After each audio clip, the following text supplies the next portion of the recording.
And I suppose with that, we will douse the sound, bring the sound down, and we will, with all good intention, bring up the camera. And welcome to another Sunday night edition of Accessibly Live, the book club reading room. Hope everyone's having a great week. Hope everyone who celebrated had a good 4th of July here in the U.S.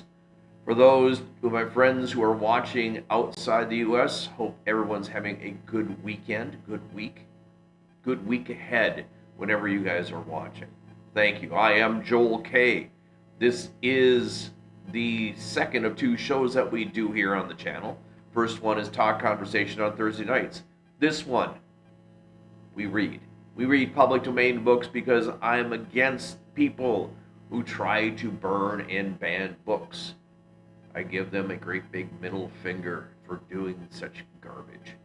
And on this show, we read public domain books. We've read many different things over the last few years, and tonight we are in the process of finishing the last 3 chapters of one of the best of the Sir Arthur Conan Doyle mysteries, Sherlock Holmes and the Hound of the Baskervilles. This has been a long chapter book. 15 chapters only, but chapters are really long. And I appreciate everybody who's been tuning in and enjoying the program. I really do. We're going to jump right into the book, but before I do, I want to remind everybody, if you get a chance, to please like and subscribe. It helps me out, helps the algorithm out, and it's kind of nice knowing that I've got people enjoying the books as much as I enjoy reading them to you. I've got people watching, I know I do, but it just helps the algorithm out a little bit if you hit the like and subscribe button, not only here, but when you're watching me on YouTube. It is a good thing. Well, let's get started. We've got 3 final chapters, chapters 13, 14, and 15 of The Hound of the Baskervilles. And let's get started. This is chapter 13, Fixing the Nets. Sir Henry was more than pleased to see Sherlock Holmes, for he had for some days been expecting that the recent events would bring him down from London. He did raise his eyebrows, however, when he found that my friend had neither any luggage nor any explanation for its absence. Between us, we soon supplied his wants, and then over a belated supper, we explained to the baronet as much of our experience as it seemed desirable that he should know. But first, I had the unpleasant duty of breaking the news to Barrymore and his wife. To him, it may have been an unmitigated relief, but she wept bitterly in her apron. To all the world, he was the man of violence, half animal, half demon. But to her, he always remained the little wilful boy of her own childhood, the child who had clung to her hand. Evil indeed is the man who has not one woman to mourn him. I've been mopping in the house all day since Watson went off in this morning, said the baronet. I guess I should have some credit for I have kept my promise. If I hadn't sworn not to go about alone, I might have had a more lively evening, for I had a message from Stapleton asking me over there. I have no doubt that you would have had a more lively evening, said Holmes dryly. By the way, I don't suppose you appreciate that we have been mourning over you as having broken your neck. Sir Henry opened his eyes. How is that? The poor wretch was dressed in your clothes. I fear your servant who gave them to him may get into trouble with the police. That is unlikely. There was no mark on any of them as far as I know. That's lucky for him. In fact, it's lucky for all of you, since you are all on the wrong side of the law in this matter. I am not sure that as a conscientious detective, my first duty is not to arrest the whole household. Watson reports our most incriminating documents. But how about the case? Asked the baronet. Have you made anything out of the tangle? I don't know what that Watson and I are much wiser since we came down. I think that I shall be in a position to make the clear situation rather more clear to you before long. It has been an exceedingly difficult and most complicated business. There are several points upon which we still want light, but it is coming all the same. We have had one experience, as Watson has no doubt told you. We heard the hound on the moor, so I can swear that it is not all empty superstition. I had something to do with dogs when I was out west, and I know one when I hear one. If you can muzzle that one and put him on a chain, I'll be ready to swear you in as the greatest detective of all time. I think I will muzzle him and chain him all right if you give me your help. Whatever you tell me to do, I will do. Very good. And I will ask you also to do it blindly without asking the reason. Just as you like. If you will do this, I think the chances our little problem will soon be solved. I have no doubt. He stopped suddenly and stared fixedly over the top of my head into the air. The lamp beat upon his face, and so intent was it, and so still, that it might have been that a clear-cut classical statue, a personification of alertness and expectation. What is it? We both cried. I could see as he looked down that he was repressing some internal emotion. His features were still composed, but his eyes shone with amused exultation. Excuse the admiration of the connoisseur, he said as he waved his hand towards the line of the portraits which covered the opposite wall. Watson won't allow that I know anything of art, but that is mere jealousy because our views upon the subject differ. Now, these are really very fine series of portraits. Well, I'm glad to hear you say so, said Sir Henry, glancing with some surprise at my friend.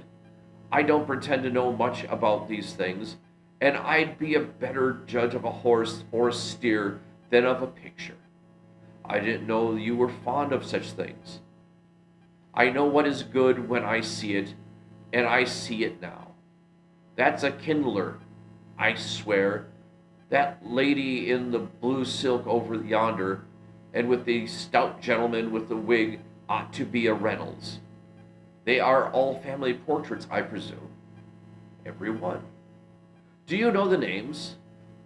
Barrymore has been coaching me in them, and I think I can say my lessons fairly well. Who is the gentleman with the telescope? That is Rear Admiral Baskerville, who served under Rodney in the West Indies. The man with the blue coat and the roll of paper is Sir William Baskerville, who was chairman of the committees of the House of Commons under Pitt. And this cavalier opposite to me, the one with black velvet and lace. Ah, you have a right to know about him. That is the cause of all the mischief, the wicked Hugo, who started the Hound of the Baskervilles. We are not likely to forget him. I gazed with interest and some surprise upon the portrait. Dear me, said Holmes, he seems quite meek-mannered man enough, but I dare say that there is a lurking devil in his eyes. I had pictured him as a more robust, ruffian person.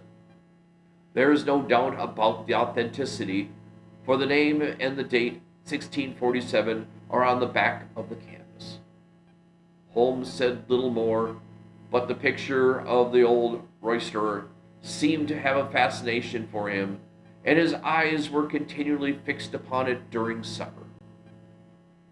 It has not gone until later, when Sir Henry had gone to his room, that I was able to follow the trend of his thoughts. He led me back to the banqueting hall, his bedroom candle in his hand, and he held it up against the one-time stained portrait on the wall. "Do you see anything there?" I looked at the broad-plumed hat, the curling love locks, the white lace collar, and the straight, severe face which was framed between them. It was not a brutal countenance, but it was a prim, hard, and stern, with a firm set, thin-lipped mouth and a coldly intolerant eye. "Is it like anyone you know?" "There is something of Sir Henry about the jaw. Just a suggestion, perhaps. But wait an instant." He stood upon a chair, and holding up the light in his left hand, he curved his right arm over the broad hat and round, long ringlets. "Good heavens!" I cried in amazement. The face of Stapleton had sprung out of the canvas. "Ha, you see it now. My eyes have been trained to examine faces and not their trimmings. It is the first quality of a criminal investigator that he should see through a disguise." "But this is marvelous. It might be his portrait." "Yes, it is an interesting entrance of a throwback, which appears to be both physical and spiritual. A study of family portraits is enough to convert a man to the doctrine of reincarnation. The fellow is a Baskerville. That is evident." "With designs upon the succession." "Exactly. This chance of the picture has supplied us with one of the most obvious missing links. We have him, Watson. We have him, and I dare say that before tomorrow night he will be fluttering in our net as helpless as one of his own butterflies. A pin, a cork, and a card, and we add him to the Baker Street collection." He burst into one of his rare fits of laughter as he turned away from the picture. I have not heard him laugh often, and it has always boded ill to somebody. I was up betimes in the morning, but Holmes was a foot earlier still, for I saw him as I dressed, coming up the drive. "Yes, we should have a full day today," he remarked, as he rubbed his hands with joy of action. "The nets are all in place, and the drag is about to begin. We all know that the day is out whether we have caught our big, lean-jawed pike, or whether he has got through the meshes. Have you been on the moor already?" "I have sent a report from Grimpen to Princeton as to the death of Selden. I think I can promise that none of you will be in trouble for the matter. And I have also communicated with my faithful Cartwright, who would certain have pined away in the door of my hut, as a dog goes at his master's grave, if I had not set my mind at rest about my safety." "What is next move?" "To see Sir Henry. Ah, here he is." "Good morning, Holmes," said the baronet. "You look like a general who is planning a battle with his chief of staff." "That is the exact situation. Watson was asking for orders." "And so do I." "Very good. You are engaged, as I understand, to dine with our friends the Stapletons tonight. I hope that you will come also. They are very hospitable people, and I am sure that they would be very glad to see you." "I fear that Watson and I must go to London." "To London?" "Yes, I think that we should be more useful there at the present juncture." The baronet's face perceptibly lengthened. I hope that you were going to see me through this business. The hall and the moor are not very pleasant places when one is alone." "My dear fellow, you must trust me implicitly and do exactly what I tell you. You can tell your friends that we should have been happy to have come with you, but that urgent business required us to be in town. We hope very soon to return to Devonshire. Will you remember to give them that message? If you insist upon it. There is no alternative, I assure you. I saw by the baronet's clouded brow that he was deeply hurt by what he regarded as our desertion. When do you desire to go? He asked coldly. Immediately after breakfast. We will drive to Combe Tracy, but Watson will leave his things as a pledge that he will come back to you. Watson, will you send a note to Stapleton to tell him that you regret that you cannot come? I have a good mind to go to London with you, said the baronet. Why should I stay here alone? Because it is your post of duty. Because you gave me your word that you would do as you were told and tell you to stay. All right then, I'll stay. One more direction. I wish you to drive to Merripit House. Send back your trap, however, and let them know that you intend to walk home. To walk across the moor? Yes. But that is the very thing which you have so cautioned me not to do. This time you may do it with safety. If I had not every confidence in your nerve and courage, I would not suggest it. But it is essential that you should do it. Then I will do it. And as you value your life, do not go across the moor in any direction, save along the straight path which leads from Merripit House to Grimpen Road and is your natural way home. I will do just as you say. Very good. I should be glad to get away as soon after breakfast as possible, so as to reach London in the afternoon. I was much astounded by this program, though. I remembered that Holmes had said to Stapleton on the night before that his visit would terminate next day. It had not crossed my mind, however, that he would wish me to go with him, nor could I understand how we could both be absent at a moment when he himself declared it to be critical. There was nothing of it, however, but implicit obedience, so we bade goodbye to our rueful friend, and a couple of hours afterwards we were at the station in Combe Tracy, and had dispatched the trap upon the return journey. A small boy was waiting upon the platform. Any orders, sir? You will take this train to town, Cartwright. The moment you arrive, you will send a wire to Sir Henry Baskerville in my name to say that if he finds the pocketbook which I dropped, he is to send it by registered post to Baker Street. Yes, sir. And ask at the station office if there is a message for me. The boy returned with a telegram which Holmes handed to me. It ran, wire received, coming down with unsigned warrant, arrive 5:40, Lestrade. That is in answer to mine of this morning. He is the best of the professionals, I think, and we may need his assistance. Now, Watson, I think that we cannot employ our time better than by calling upon your acquaintance, Miss Laura Lyons. His plan of campaign was beginning to be evident. He would use the baronet in order to convince the Stapletons that we were really gone, while we should actually return at the instant when we were likely to be needed. That telegram from London, if mentioned by Sir Henry to the Stapletons, must remove the last suspicions from their minds. Already I seem to see our nets drawing closer around the lean-jawed Pike.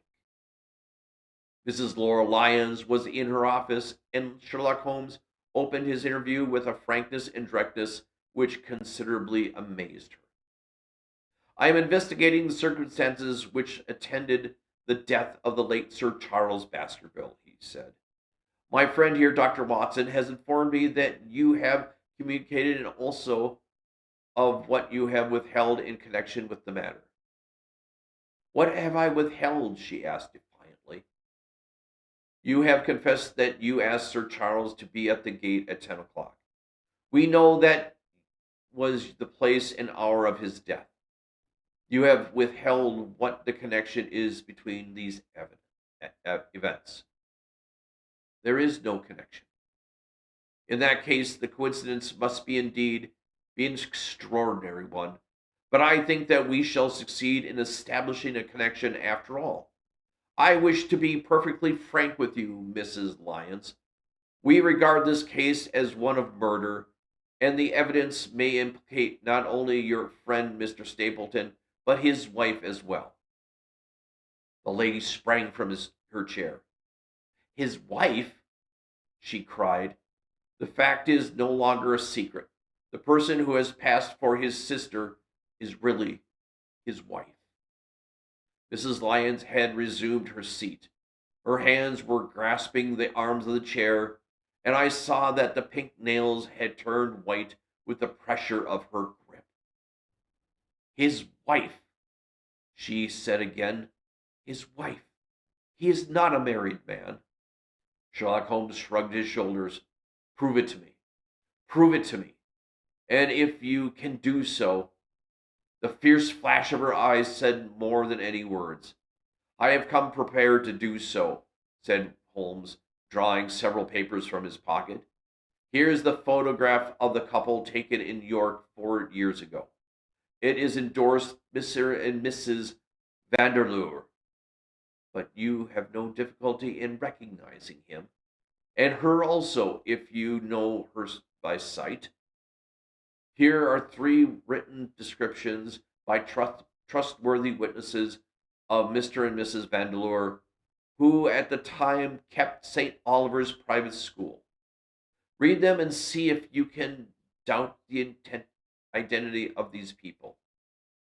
She glanced at them, and then looked up at us with set, rigid face of a desperate woman.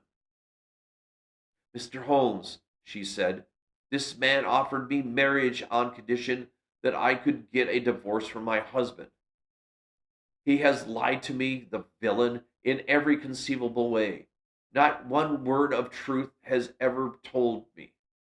And why? Why?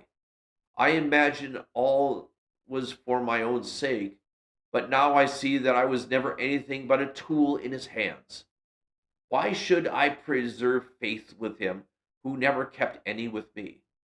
Why should I try to shield him from his consequences of his own wicked acts? Ask me what you like, and there is nothing which I shall hold back. One thing I swear to you, and that is that when I wrote the letter, I never dreamed of any harm to the old gentleman who has been the kindest friend. I entirely believe you, madam, said Sherlock Holmes. The recital of these events must be very painful to you, and perhaps it will make it easier if I tell you what occurred and you can check me if I make any material mistake. The sending of this letter was suggested to you by Stapleton. He dictated it. I presume that the reason he gave was that you would receive help from Sir Charles for legal expenses connected with your divorce. Exactly. And then, after you had sent the letter, he dissuaded you from keeping the appointment. He told me that it would hurt his self-respect if any other man should find money for such an object, and that he was a poor man himself. He would devote every last penny to removing the obstacles which divided us. He appears to be a very consistent character. And then you heard nothing until you read the reports of the death in the paper. No. And he made you swear to say nothing about your appointment with Sir Charles. He did. He said that the death was a very mysterious one, and that I should certainly be suspected if facts come out. He frightened me into remaining silent. Quite so. But you had your own suspicions. She hesitated and looked down. I knew him, she said. But if he had kept faith with me, I should always have done so with him. I think that on the whole you have had a fortunate escape, said Sherlock Holmes. You have had him in your power, and he knew it, and yet you are alive. You have been walking for some months very near the edge of the precipice. We must wish you good morning now, Mrs. Lyons, and it is probable that you will very shortly hear from us again. Our case becomes rounded off, and difficulty after difficulty thins away in front of us, said Holmes, as we stood waiting for the arrival of the express from town. I shall soon be in a position of being able to put into a single connected narrative one of the most singular and sensational crimes of modern time. Students of criminology will remember the analogous incidents of Godno in Little Russia in the year 66, and of course, there are the Anderson murders in North Carolina. But this case possesses some features which are entirely its own. Even now, we have no clear case against the very wily man, but I shall be very much surprised if it does not clear enough before we go to bed tonight. The London Express came roaring into the station, and a small, wiry bulldog of a man had sprung from the first class carriage. We all three shook hands, and I saw at once from the reverential way in which Lestrade gazed at my companion that he had learned a good deal since the days when we first worked together. I could well remember the scorn which the theories of the reasoner used then to excite the practical man. Anything good? He asked. The biggest thing in years, said Holmes. We have 2 hours before we need to think of starting. I think we might employ it in the getting some dinner then. And Lestrade, we will take the London fog out of your throat by giving you a breath of pure night air of Dartmoor. Never been there? Ah, well, I don't suppose you will forget your first visit. Chapter 14. The Hound of the Baskervilles. Let's take a quick sip, guys. Voice is getting craggy. Chapter 14. One of Sherlock Holmes's defects, if indeed one may call it a defect, was that he was extremely loath to communicate his full plans to any other person until the instant of their fulfillment. Partially it came, no doubt, from his own masterful nature, which loved to dominate and surprise those who were around him. Partially also was his professional caution, which urged him never to take any chances. The result, however, was very trying for those who were acting as his agents and assistants.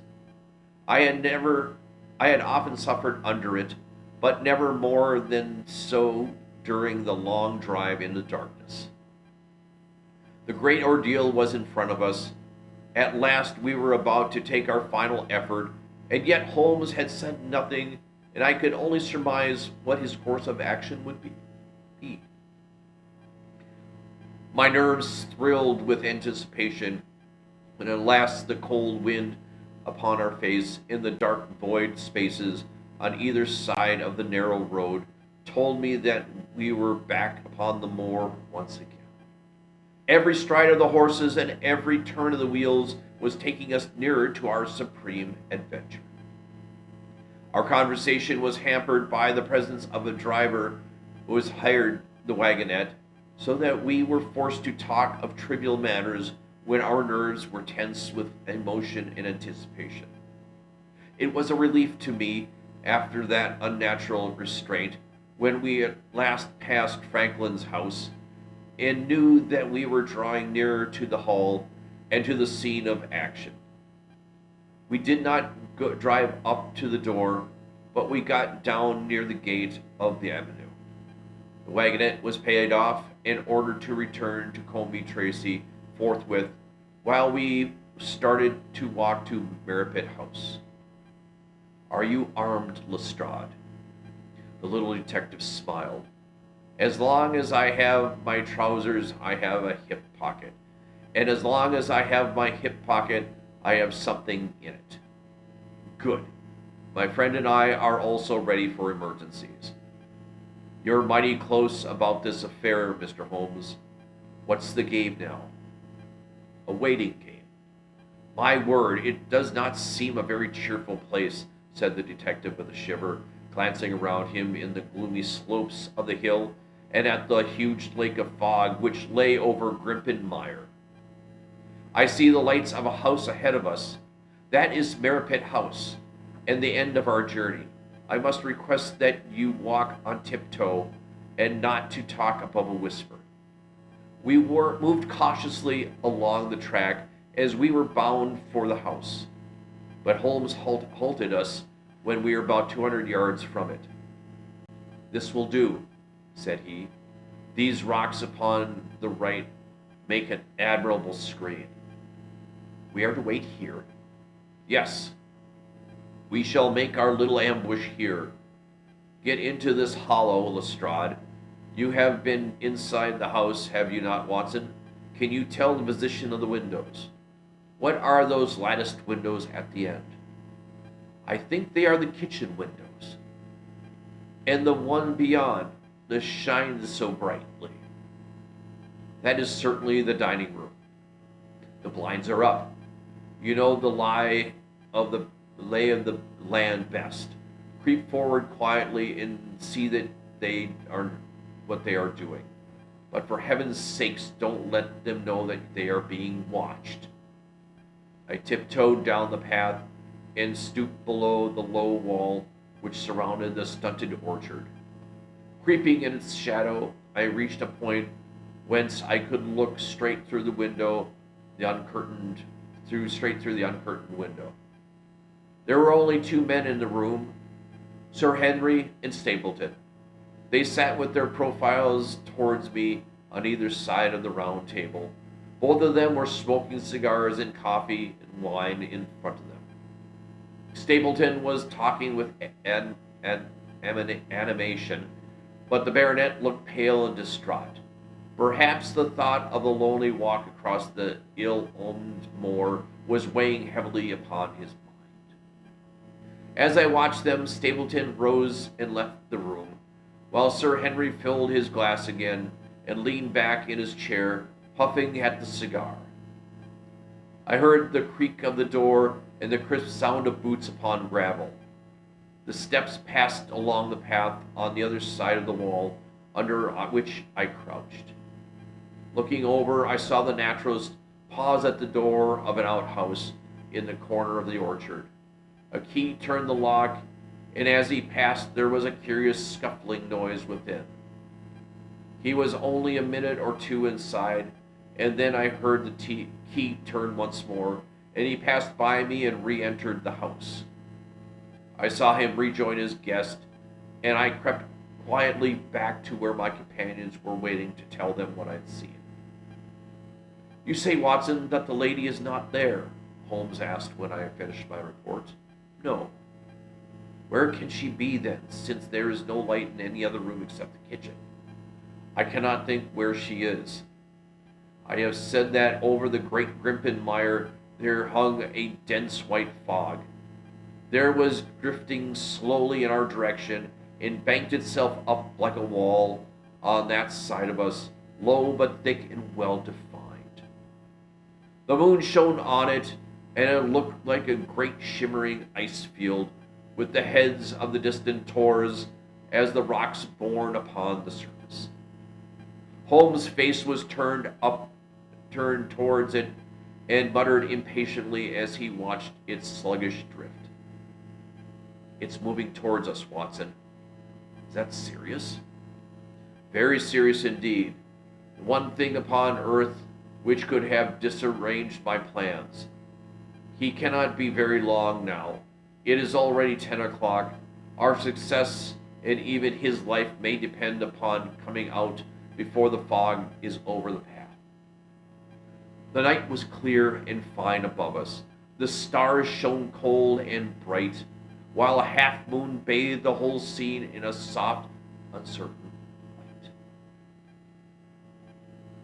Before us lay the dark bulk of the house, its serrated roof and bristling chimneys are hard outlined against the silver spangled sky.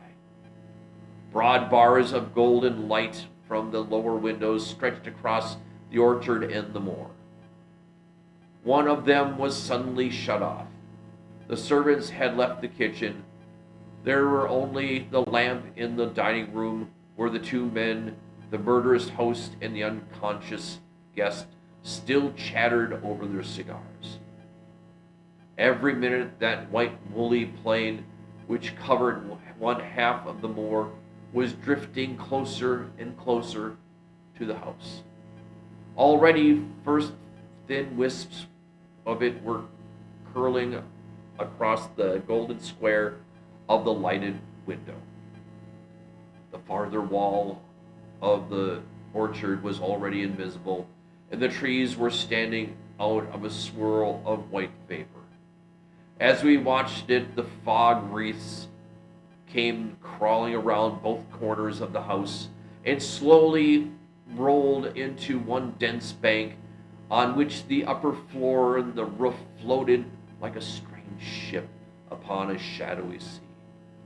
Holmes struck his hand passionately upon the rock in front of us and stamped his feet in his impatience. If he isn't out in a quarter of a half hour, the path will be covered. In half an hour, we won't be able to see our hands in front of us.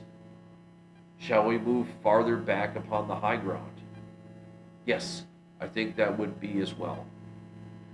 So as the fog bank flowed onward, we fell back before until it were half a mile from the house, and still that dense white sea, with the moon slivering its upper edge, swept slowly, inexorably on. We are going too far," said Holmes. "We dare not take the chance of his being overtaken before we can reach us. At all costs, we must hold our ground where we are." He dropped to his knees and clapped his ear to the ground. "Thank God, I think I hear him coming." The sound of quick steps broke the silence of the moor. Crouching among the stones, we stared intently at the silver-tipped bank in front of us. The steps grew louder, and through the fog, as though a curtain were stepped the man who we were waiting. He looked around him in surprise as he merged into the clear starlit night. Then he came swiftly along the path, passed close to where we lay, and went on up the long slope behind us. As he walked, he glanced continually over either shoulder like a man who is ill at ease. "Hist!" cried Holmes as I heard the sharp click of a cocking pistol. "Look out, it's coming." There was a thin, crisp, continuous patter from somewhere in the heart of the crawling bank. The cloud was within 50 yards of where we lay, and we glared at it, all three uncertain of what horror was about to break from the heart of it. I was at Holmes' elbow, and I glanced for an instant at his face. It was pale and exultant, his eyes shining brightly in the moonlight. But suddenly they were started forward in a rigid, fixed stare, and his lips parted in amazement. At the same instant, Lestrade gave a yell of terror and threw himself face down upon the ground. I sprang to my feet, my inert hand grasping my pistol, my mind paralyzed by the dreadful shape which had sprung out upon us from the shadows of the fog. A hound, it was, an enormous coal-black hound, but not as much a hound as mortal eyes had ever seen. Fire burst from its open mouth, its eyes glowed with a smoldering glare, its muzzle and hackles and dewlap were outlined in flickering flame. Never in the delirious dream of a disordered mind could anything more savage, more appalling, more hellish be conceived than a dark form in savage face which broke upon us out of the wall of fog. With long bounds, the huge black creature was leaping down the track, following hard upon the footsteps of our friend.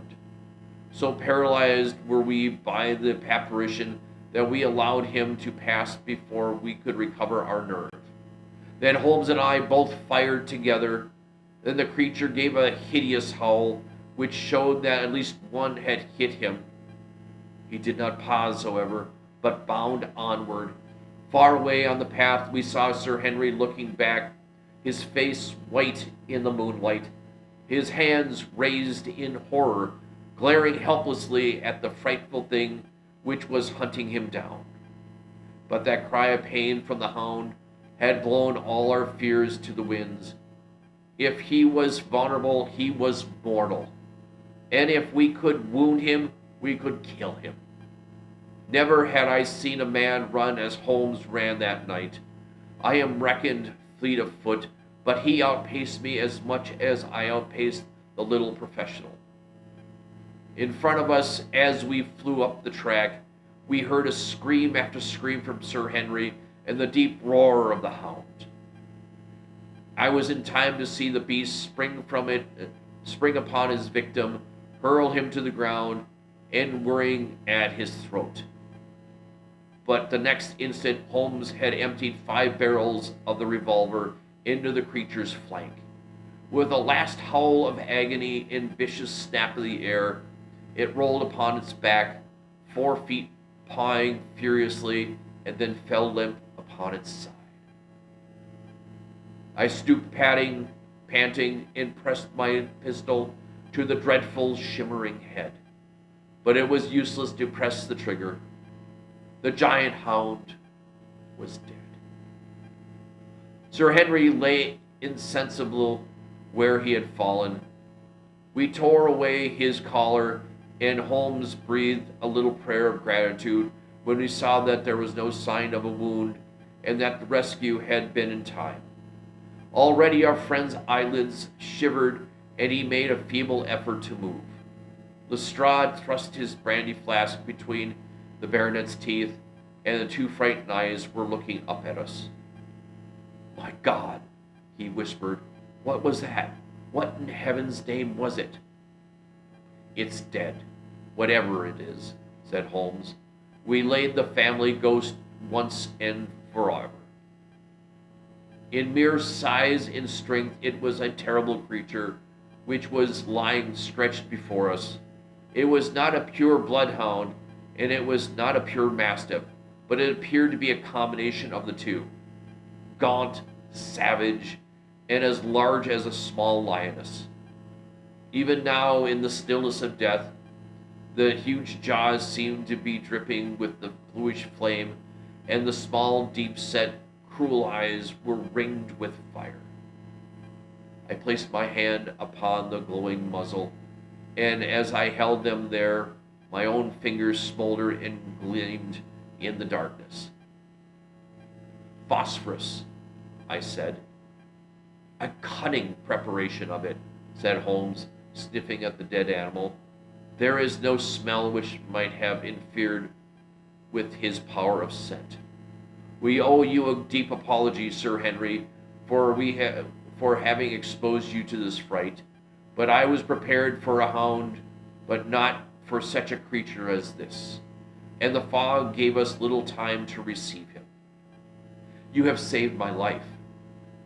Having first endangered it, are you strong enough to stand?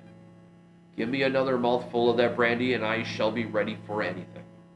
So, now if you will help me, what do you propose to do? To leave here. You are not fit to further adventures tonight. If you will wait, one or other of us will go back to you with you to the hall." He staggered to his feet, but he was still ghastly pale and trembling in every limb. We helped him to his him to the rock where he sat shivering with his face buried in his hands. "We must leave you now," said Holmes. "The rest of our work must be done, and every moment is of importance. We have our case, and now we only want our man. It's 1,000 to 1 against finding him at the house," he said as we retraced our steps swiftly down the path. "Those shots must have told him that the game was up. We were of some distance off, and the fog may have deadened them. He followed the Hound to call him off. Of that you may be certain. No, he's gone by this time. But we'll search the house and make sure." The front door was open, so we rushed in and hurried from room to room to the amazement of a doddering old manservant who met us in the passage. There was no light save the dining room, but Holmes caught up the lamp and left no corner of the house unexplored. No sign could we have of the man whom we were chasing. On the upper floor, however, one of the bedroom doors was locked. "There's someone in there," cried Lestrade. "I can hear a movement. Open this door." A faint moaning and rustling came from within. Holmes struck the door just over the lock of the flat of his foot, and it flew open. Pistol in hand, we all three rushed into the room. But there was no sign of it within the desperate, defiant villain whom we expected to see. Instead, we were faced by an object so strange and so unexpected, we stood for a moment staring in amazement. The room had been fashioned into a small museum, and the walls were lined by a number of glass-topped cases full of that collection of butterflies and moths, and the formation of which had been the relaxation of this complex and dangerous man. In the center of this room there was an upright beam, which had been placed at some period as a support for the old worm-eaten bulk of the timber, which spanned the roof. To this post a figure was tied, so swathed and muffled in the sheets which had been used to secure it, that one could not for the moment tell whether it was a man or a woman. The towel passed around the throat was secured by the back of the pillar. Another covered the lower part of the face, and over two eyes, eyes full of grief and shame and of dreadful questioning, staring back at us. In a moment we had torn off the gag and swathed the bounds, and Mrs. Stapleton sank upon the floor in front of us. As her beautiful head fell upon her chest, I saw the clear red welt of whiplash across her neck. "The brute!" cried Holmes. "Here, Lestrade, your brandy bottle. Put her in the chair. She has fainted from ill usage and exhaustion." She opened her eyes again. "Is it safe?" she asked. "Has he escaped?" He cannot escape us, madam." No, I did not mean my husband, Sir Henry. Is he safe?" "Yes." "And the Hound?" "It is dead." She gave a long sigh of satisfaction. Thank God, thank God. Oh, this villain. See how he has treated me." She shot her arms out from her sleeves, and we saw with horror that they were all mottled with bruises. "But this is nothing.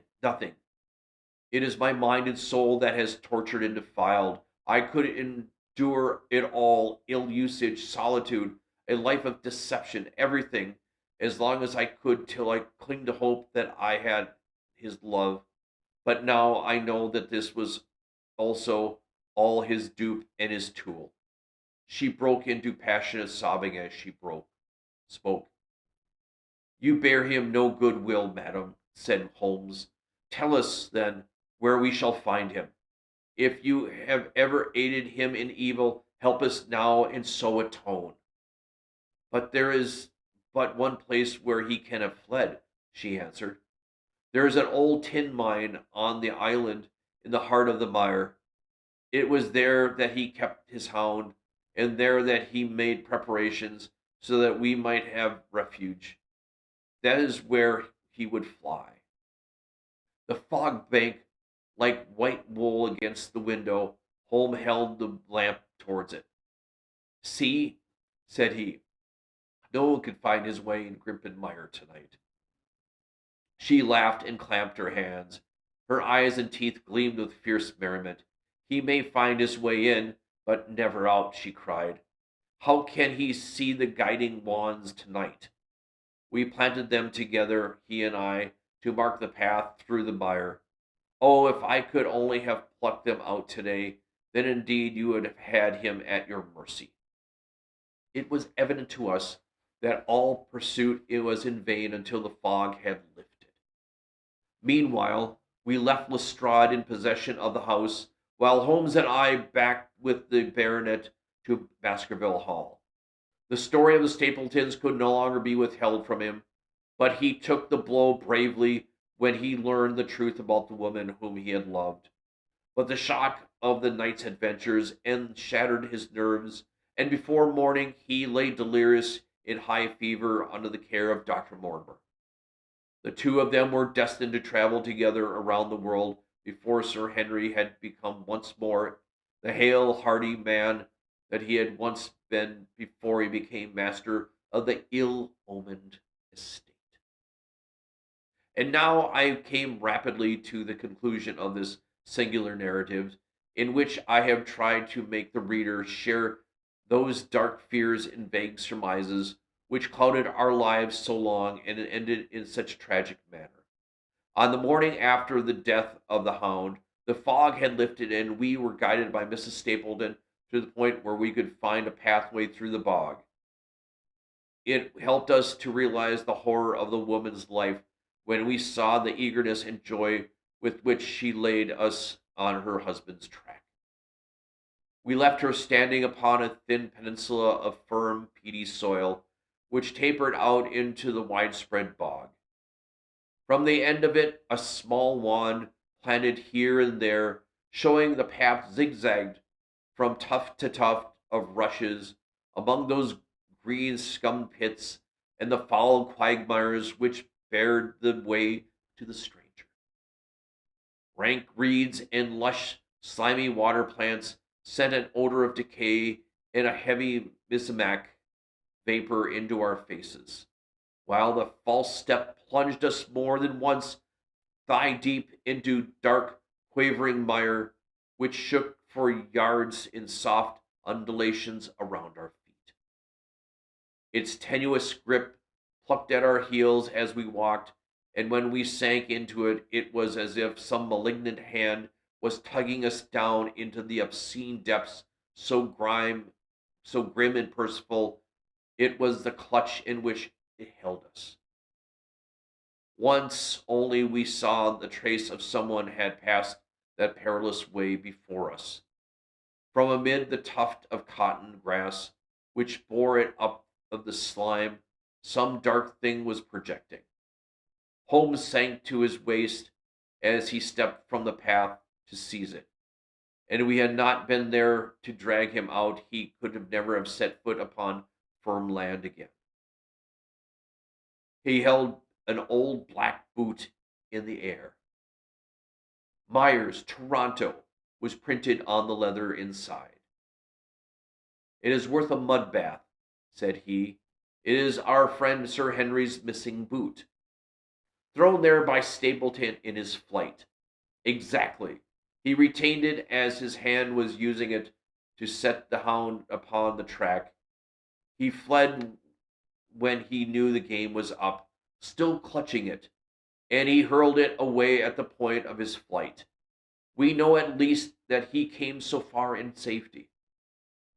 But more than that, we were never destined to know, though we were much which we might surmise. There was no chance of finding footprints in the mire, for the rising mud oozed swiftly in upon them. But as we at last reached firmer ground beyond the morass, we looked eagerly for them. But no slight sign of them ever met our eyes. If the earth told a true story, then Stapleton never reached the land of refuge, towards which he struggled through the bog upon that last night. Somewhere in the heart of our great Grimpen mire, down in the foul slime of the huge morass which had sucked him in, this cold, cruel-hearted man is forever buried. Many traces were found of him in the bog-skirt island where he had hid his savage ally. The huge driving wheel and the shaft half filled the rubbish showed the position of an abandoned mine. Beside it were the crumbling remains of the cottages of the miners, driven away, no doubt, by the foul reek of the surrounding swamp. In one of these, a staple and a chain with a quantity of gnawed bones showed where the animal had been confined. A skeleton of a tangled brown haired adhering to it lay among the debris. "A dog," said Holmes. "By Jove, a curly-haired spaniel. Poor Mortimer will never see his pet again. Well, I do not know that his place contains any secrets which have not been already fathomed. He could hide his hound, but he could not hush its voice, and hence came those cries which even the daylight were not pleasant to hear. On an emergency, he kept the hound in the outhouse at Merripit, but it was always at risk, and it was only on the supreme day, which he regarded as the end of his efforts, that he dared do it. The paste in the tin is no doubt the luminous mixture with which the creature was dabbed. He was suggested by, of course, the story of the family hellhound, and by the desire to frighten old Sir Charles to death. No wonder the poor devil of the convicts ran and screamed, even as our friend did, and as ourselves might have done, when he saw such a creature bounding through the darkness of the moor upon his track. A cutting device, for apart from the chance of driving your victim to death, what peasant would venture to inquire too closely into such a creature should get sight of it, as many have done upon the moor?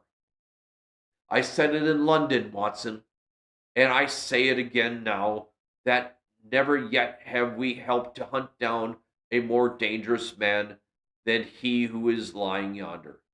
He swept his long arm towards the huge modded expanse of the green blotched bog, which stretched away until it merged into the russet slopes of the moor. The final chapter, chapter 15. A retrospection.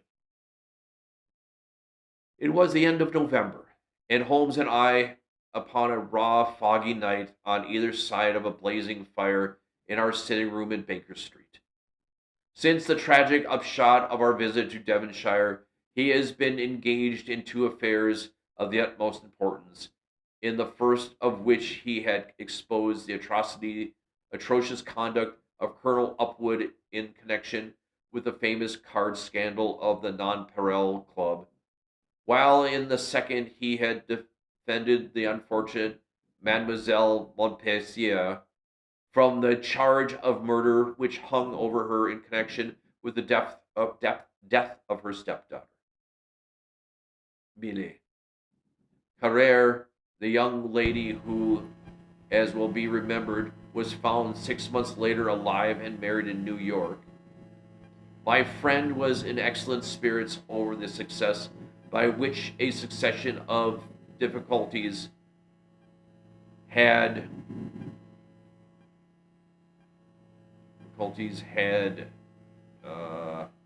and important cases, so I was able to induce him to discuss the details of the Baskerville mystery. I had waited patiently for that opportunity, for I was aware that he would never permit cases to overlap, and that his clear and logical mind would not draw from the present work to dwell upon memories of the past. Sir Henry and Dr. Mortimer were, however, in London on their way to that long voyage which had been recommended for the restoration of his shattered nerves. They had called upon us that very afternoon, so that it was natural that the subject would come up for discussion. The whole course of events, said Holmes, from the point of view from the man who called himself Stapleton, was simple and direct, although to us who had no means of in the beginning of knowing the motives of his actions, could only learn part of the facts, it all appeared exceedingly complex. I have had the advantage of 2 conversations with Mrs. Stapleton, and the case has now been so entirely cleared up that I am not aware that there is anything which has remained a secret to us. You will find a few notes upon the matter under the heading B in my index list of cases. Perhaps you would kindly give me a sketch of the course of events from memory. Certainly, though I cannot guarantee that the facts are in my mind. Intense mental concentration has a curious way of blotting out what has passed. The barrister, who has his case at his fingers' ends and is able to argue with an expert upon his own subject, finds that a week or 2 of the courts will drive it out of his head once more. So each of my cases displaced the last. Mademoiselle Carré has blurred my recollection of Baskerville Hall. Tomorrow some other little problems may be submitted to my notice, which will in turn dispose the fair French lady in the infamous Upwood. So far as the case of the Hound goes, however, I will give you the course of events as nearly as I can, and you will suggest anything which I may have forgotten. My inquiries show beyond the question that the family portrait did not lie, and that this fellow was indeed a Baskerville. He was the son of Roger Baskerville, the younger brother of Sir Charles, who fled with a sinister reputation to South America, where he was said to have died unmarried. He did, as a matter of fact, marry, had a child, and this fellow, whose real name is the same as his father's. He married Beryl Garcia, one of the beauties of Costa Rica, and having purloined a considerable sum of public money, he changed his name to Vandeleur and fled to England, where he established a school in the east of Yorkshire. His reason for attempting this special line of business was that he had struck upon an acquaintance with a consumptive tutor upon the voyage home, and that he had used this man's ability to make undertaking a success. Fraser, the tutor, died, however, and the school, which had begun well, sank from disrepute into infamy. The Vandeleurs found it convenient to change their names to Stapleton, and he brought the remains of his fortune in schemes for that future, and his taste for entomology to the south of England.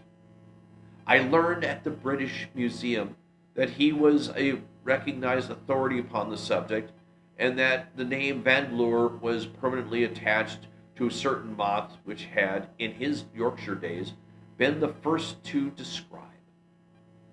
Well, we come to that portion of his life which proved to be such intense interest to us. The fellow had evidently made inquiry and found that only 2 lives intervened between him and a valuable estate. When he went to Devonshire, his plans were, I believe, exceedingly hazy, but that he meant mischief from the first is evident from the way in which he took his wife with him in the character of his sister. The idea of using her as a decoy was clearly already in his mind, though he may not be certain how the details of the plot were to be arranged. He meant in the end to have the estate, and he was all ready to use any tool or run any risk of that end. His first act was to establish himself as near as his ancestral home as he could, and the second was to cultivate a friendship with Sir Charles Baskerville and with the neighbors. The baronet himself told him about the family hound, and so prepared the way for his own death. Stapleton, as I will continue to call him, knew that the old man's heart was weak and that a shock would kill him. So much he had learned from Dr. Mortimer. He had heard also that Sir Charles was superstitious and had taken the grim legend very seriously. His ingenious mind instantly suggested the way by which the baronet could be done to death, and yet it would hardly be possible to bring home the guilt to the real murderer. Having conceived the idea, they proceeded to carry out, and the considerable finesse, the ordinary schemer would have been content to work with a savage hound. The use of artificial means to make the use of art to make a creature diabolical was a flash of genius upon his part. The dog he bought in London from Ross and Mangles, the dealers in Fulham Road. It was the strongest and most savage in their possession. He brought it down by the North Devon line and walked a great distance over the moor so he could get it home without exciting any remarks. He had already on his insect hunts learned to penetrate the Grimpen mire, and so had found a hiding place for the creature. Here he kennelled it and waited for his chance. But it was the same time coming. The old gentleman could not be decoyed out of his grounds at night. Several times Stapleton lurked about with the hound, but without avail.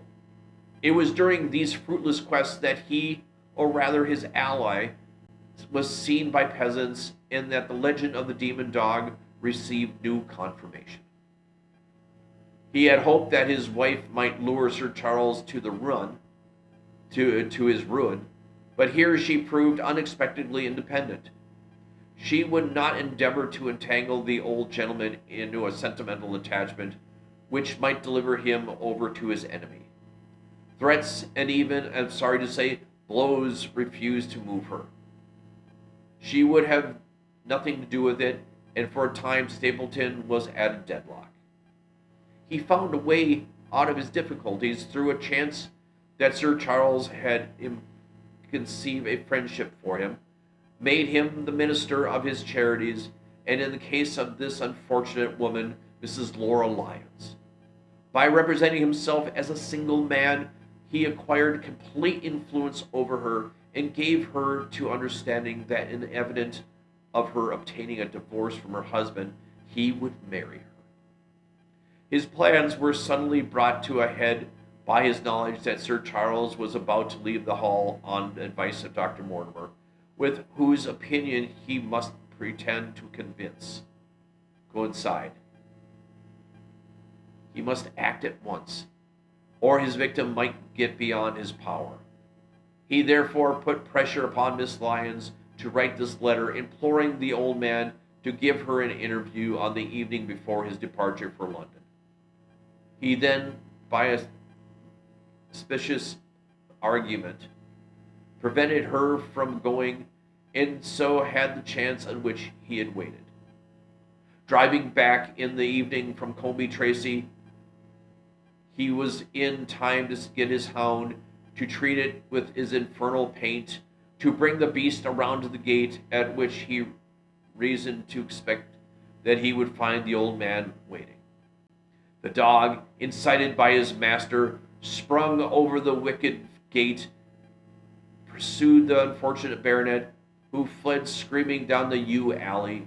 In that gloomy tunnel it must indeed have been a dreadful sight to see that huge black creature, with its flaming jaws and blazing eyes, bounding after its victim. He fell dead at the end of the alley from heart disease and terror. The hound had kept upon the grassy border, while the baronet had run down the path, so that no track but the man was visible.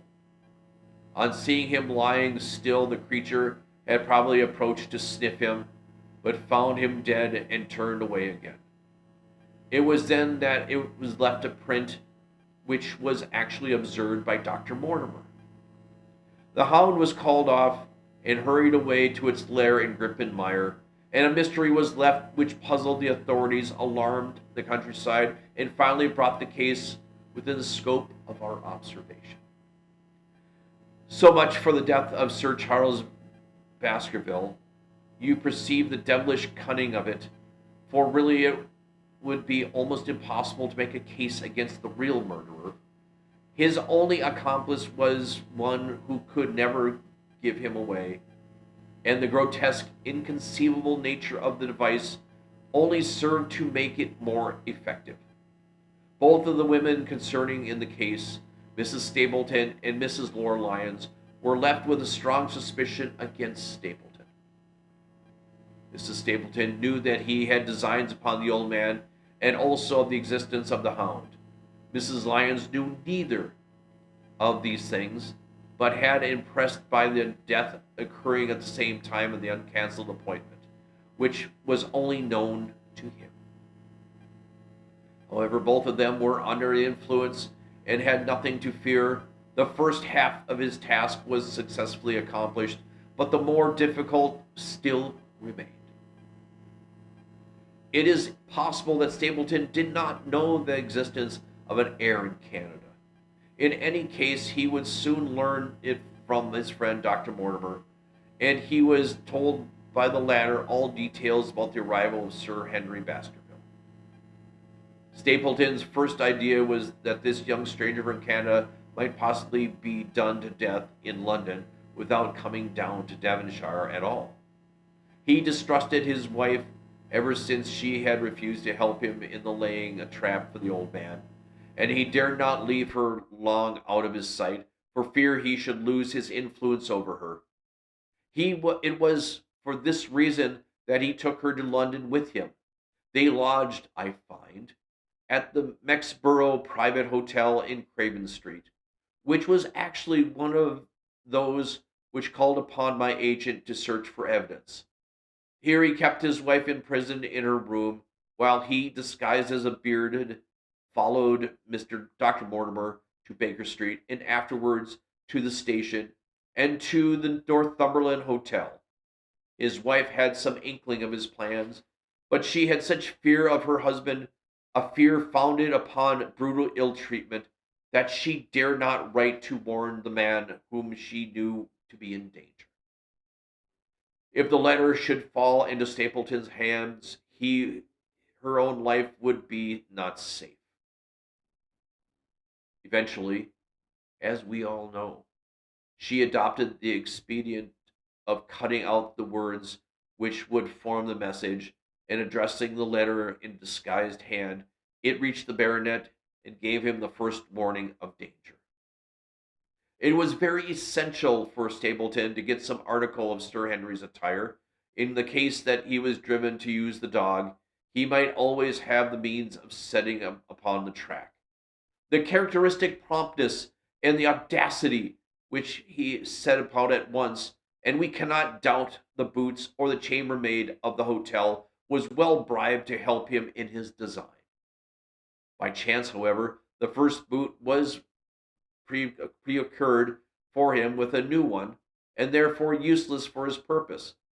He then had it returned and obtained another, a most instructive incident, since it proved conclusively to my mind that we were dealing with a real hound, as no other supposition could explain his anxiety to obtain an old boot and this indifference to a new. The more auteur and grotesque the incident is, more carefully deserves to be examined, and the very point which appears complicate a case which is duly considered and scientifically handled, the one which is most likely to elucidate it. Then we had the visit from our friends the next morning, shadowed always by Stapleton in the cab. From his knowledge of our rooms and of our appearance, as well as from his general conduct, I am inclined to think that Stapleton's career of crime had been by no means limited to this single Baskerville affair. It is suggestive that during the last 3 years There have been 4 considerable burglaries in the West Country, for none of which there was any criminal ever arrested. The last of these, at Folkestone Court in May, was remarkable for the cold blooded pistoling of the page who surprised the masked and solitary burglar. I cannot doubt that Stapleton recruited his waning resources upon this fashion, and that for years he had been a desperate and dangerous man. We had an example of his readiness of resource that morning when he got away from us so successfully, and also for his audacity in sending back his own name to me through the cabman. From that moment, he understood that I had taken over the case in London, and that therefore there was no chance for him there. He returned to Dartmoor and awaited the arrival of Baronet. "One moment," said I. "You have no doubt described the sequence of events correctly, but there is one which you have left unexplained. What became of the Hound when its master was in London?" I have given some attention to this matter, and it is undoubtedly of importance. There can be no question that Stapleton had a confidant, though it is unlikely that he ever placed himself in his power by sharing all of his plans with him. There was an old manservant at Merripit House whose name was Anthony. His connection with the Stapletons can be traced for several years, as far back as the schoolmastering days, so he must have been aware that his master and his mistress were really husband and wife. This man has disappeared and has escaped from the country. It is suggestive that Anthony is not common name in England, while Antonio is also in Spanish or Spanish American countries. The man, like Mrs. Stapleton herself, spoke good English, but with a curious lisping accent. I have myself seen this old man cross the Grimpen Mire by the path which Stapleton had marked out. It is very probable, therefore, that in the absence of his master, it was he who cared for the hound, though he may never have known the purpose for which the beast was used. The Stapletons then went down to Devonshire, whither they were soon followed by Sir Henry and you. One word as to how stood by myself at the time. It may possibly occur to your memory that when I examined the paper upon which the printed words were fastened, I made a close inspection for a watermark. In doing so, I held it within a few inches of my eyes, and was conscious of a faint smell of the scent of white jasmine. There are 75 perfumes which are very necessary that criminal experts should be able to disguise from each other, and cases have more than once within my own experience depended upon their prompt recognition. The scent suggested the presence of a lady, and already my thoughts began to turn towards the Stapletons. Thus I made certain of the Hound, and had guessed that the criminal before ever we went to the West Country. It was my game to watch the Stapleton. It was evident, however, that I could not do this if I were with you, since he would be keenly on his guard. I deceived everyone, therefore, yourself included, that I came down secretly when I was supposed to be in London. My hardships were not so great as you imagine, though such trifling details must never interfere with the investigation of a case. I stayed for most part in Combe Tracy, and only used the hut upon the moor when it was necessary to be near the scene of action. Cartwright had come down with me, and in disguise as a country boy, he is of great assistance to me. I was dependent upon him for food and clean linen.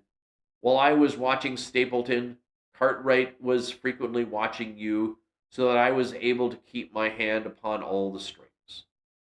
I have already told you that your reports reached me rapidly, being forwarded instantly from Baker Street to Combe Tracy. They were of great service to me, and especially that one incidentally truthful piece of the biography of the Stapletons. I was able to establish the identity of the man and the woman, and knew exactly how I stood. The case had been considerably complicated, though the incident of the escaped convict and the relationship between him and the Barrymores. This also you cleared up in a very effective way, though I had already come to the same conclusion from my own observations. By the time you had discovered me on the moor, I had complete knowledge of the whole business, but I had not the case which I could go to jury. Even Stapleton's attempt upon Sir Henry that night, which ended in the death of the unfortunate convict, did not help us in proving the murder against our man. There seemed to be no alternative but to catch him red handed, and to do so we had to use Sir Henry alone and apparently unprotected as bait. We did so, and at the cost of a severe shock to our client, we succeeded in completing our case and driving Stapleton to his destruction. That Sir Henry should have been exposed to this is, I must confess, exposed a reproach to my management of the case. But we had no means of foreseeing the terrible and paralyzing spectacle which the beast presented, nor could we predict the fog which enabled him to burst upon us at such short notice. We succeeded in our object at cost of both the specialist and Dr. Mortimer assure me will be a temporary one. A long journey may enable our friend to recover not only from his shattered nerves, but also from his wounded feelings. His love for the lady was deep and sincere, and to him the saddest part of all this black business was that he should have been deceived by her. It only remains to indicate the part by which she played throughout. There can be no doubt that Stapleton exercised an influence over her, which may have been love, or may have been fear, or very possibly both, since they are by no means incompatible emotions. It was at least absolutely effective. At his command, she consented to pass as his sister, though he found the limits of his power over her when he endeavored to make her the direct accessory to murder. She was ready to warn Sir Henry so far as she could without implicating her husband, and so again and again she tried to do so. Stapleton himself seemed to have been capable of jealousy, and when he saw the baronet paying court to the lady, even though it was part of his plan, still he could not help disrupting it with a passionate outburst which rivaled a fury's soul, which his self-contained manner so cleverly concealed. By encouraging the intimacy, he made it certain that Sir Henry would frequently come to Merripit House, and that he would sooner or later get the opportunity which he desired. On the day of the crisis, however, his wife turned suddenly against him. She had learned something of the death of the convict, and she knew that the Hound was being kept in the outhouse on the evening that Sir Henry was coming to dinner.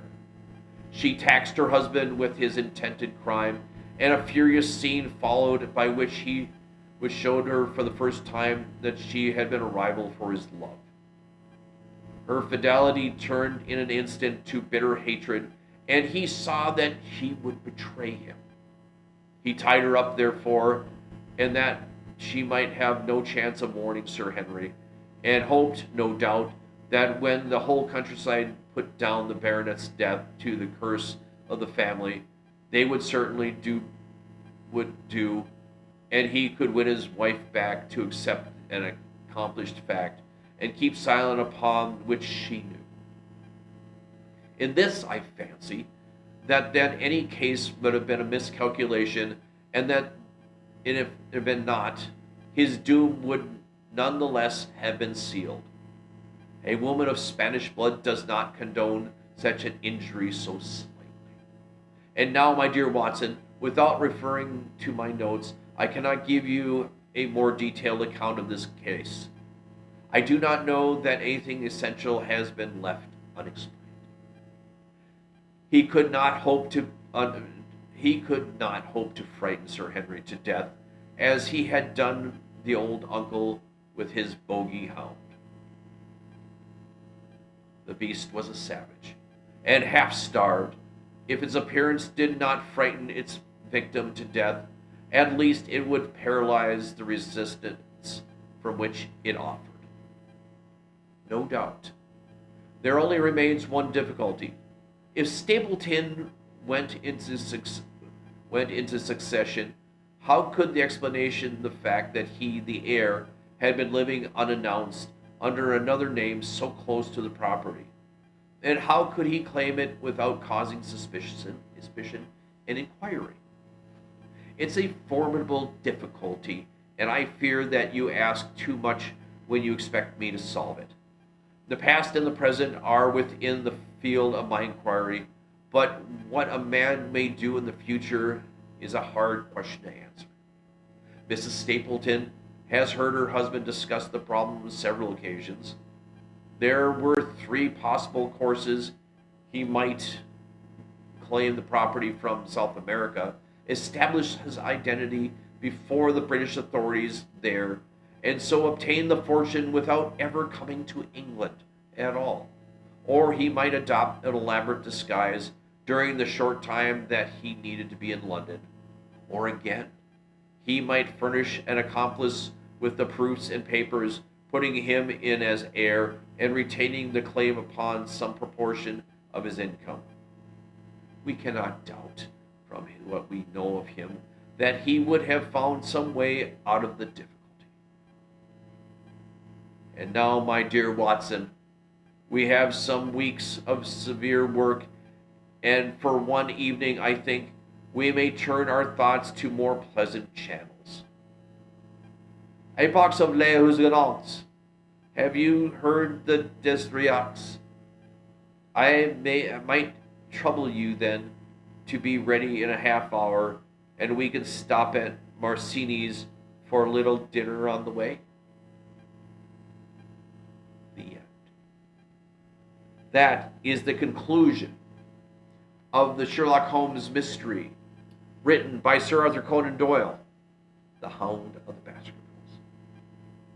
I hope you enjoyed it. I hope you had a good time with all 15 chapters of the story. It was a long story, but it was a lot of fun to read. And I'm glad you guys came along on this mystery with me.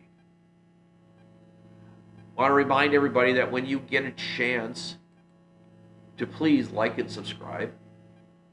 We do this on a regular basis every Sunday night, and we do a lot of different things on this channel, both here and here on YouTube. Now, I have got something special, something different, something a little bit fun, and a little bit of science fiction. Next Sunday, we are going to take a break from long chapter books, and we're going to read a couple short stories. We found, and we have read last year, some H.G. Wells. And I came upon last year a number of H.G. Wells short stories.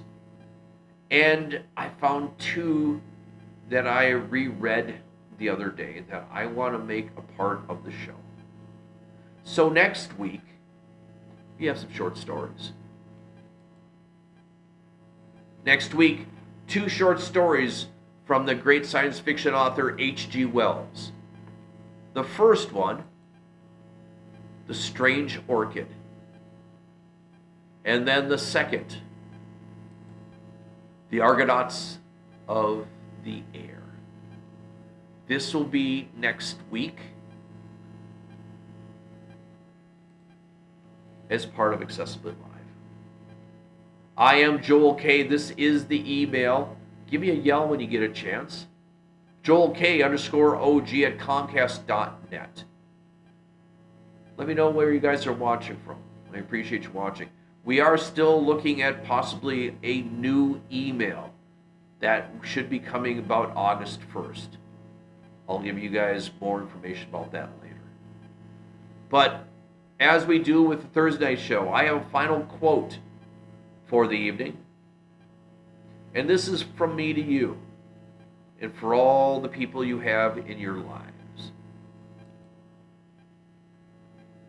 Every person from your past lives as a shadow in your mind, good or bad.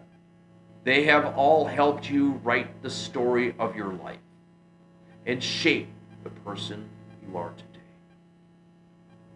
Do Zadamata. Every person from your past lives as a shadow in your mind. Good or bad, they have all helped you write the story of your life and shape the person you are. I appreciate everybody who stops in. This is Accessibly Live, the book club reading room, every single Sunday night live here on Twitch and YouTube. And I appreciate you stopping by. Be well, be safe, be kind. Have a great week. Hope you're having a great week whenever you're getting a chance to watch the show. We're going to get out of here. We will see you all next weekend for 2 short stories from the great H.G. Wells. We'll see you next week. Bye, guys.